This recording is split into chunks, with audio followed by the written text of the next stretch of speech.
This just into CNN. New satellite images that show North Korea is significantly expanding a key long-range missile base, despite President Trump's historic summit with the country's leader, Kim Jong-un, back in June. Trump often touts North Korea's lack of ballistic missile tests in recent months as a sign of diplomatic progress toward denuclearization.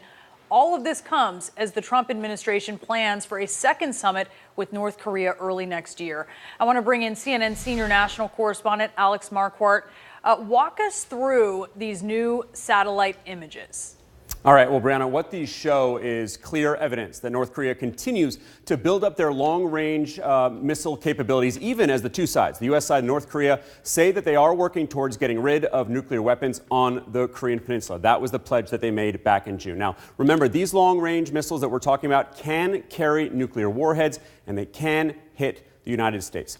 Images we're about to show you, we obtained them from the Middlebury Institute, Let's first start with this map here of North Korea. This is the region that we're talking about, the expanded base, the new facility right up here in the mountainous region of northern North Korea, right up against the border with China. There's already a base there called the Yongjo-dong Missile Base. That has already been well known to intelligence agencies and analysts. But then just 7 miles from there is this new base, is this new expansion that we're talking about. And when you look at that closely, when you zoom in on that satellite imagery, you can see this construction activity. And what you're looking at here is the headquarters and barracks of this new base. You can see the construction, the maintenance there. This was taken on November 12th, so just under a month ago, relatively new images. Now, Brianna, in addition to that, you also have these new administration buildings. You've got a massive amount of tunneling activity that has been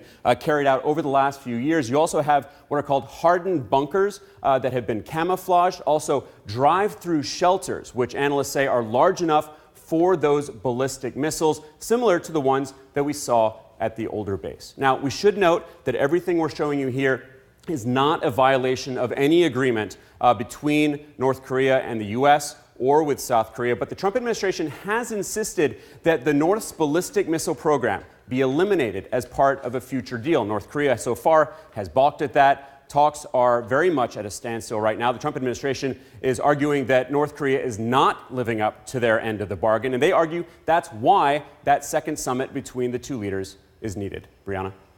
It's such an interesting argument, Alex Marquardt. Thank you so much. The Trump administration is now pressing ahead with those plans for a second summit with Kim Jong-un early next year. National Security Advisor John Bolton saying the two sides will look at commitments made at the June summit and discuss how to accomplish them. Let's take a look. They have not lived up to the commitment so far. That's why I think the president thinks another summit is likely to be productive.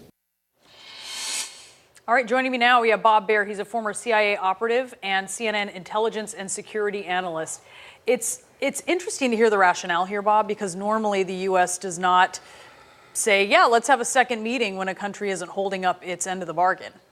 No, I mean, this is just, you don't do that. You do the preparation, you make the agreements in advance, then you have the summit. If North Korea is not adhering to any agreements, you don't meet them until they're ready to do it, until you can show some progress, until you've done your homework and they're not doing it. So Trump's, shoot from the hip, international relations and the rest of it is just crazy. How does he square that what they say about ballistic missile tests, and then when you see this activity in these pictures? You can't, right? Well, I think anybody who knew North Korea knew they wouldn't disarm. Yeah. I mean, that's their trump card. They weren't going to give this stuff up without a significant agreement, and with Russia and China's input in this, and we've just ignored Russia and China on this, so it was never going to happen. Let's talk about the murder of Jamal Khashoggi, the Washington Post journalist at the Saudi consulate in Turkey. You had Defense Secretary James Mattis, Secretary of State Mike Pompeo going to the Hill, briefing senators, clearly following the president's script on this. Lindsey Graham called it a technical interpretation of the evidence as they decline to blame Saudi Crown Prince Mohammed bin Salman, but clearly they're towing the line here. Let's listen. As to Pompeo and Mattis, I have great respect for them. I would imagine if they were in a Democratic administration, I would be all over them for being in the pocket of Saudi Arabia, but since I have such respect for them, I'm going to assume that they're being good soldiers, and when they look at the analysis, they're being technical in their statement, but they're not giving the assessment that I think the Senate will have. I would really question somebody's judgment if they couldn't figure this out. It is there to be figured out. Please let me finish. And I think the reason they don't draw the conclusion that he's complicit is because the administration doesn't want to go down that road, not because there's not evidence to suggest he's complicit. Maybe he did, maybe he didn't. They did not make that assessment. The CIA has looked at it, they've studied it a lot. They have nothing definitive. Nobody's concluded. I don't know if anyone's going to be able to conclude that the Crown Prince did it. We have no smoking gun that the Crown Prince was involved. There's no direct evidence linking him to the murder of Jamal Khashoggi.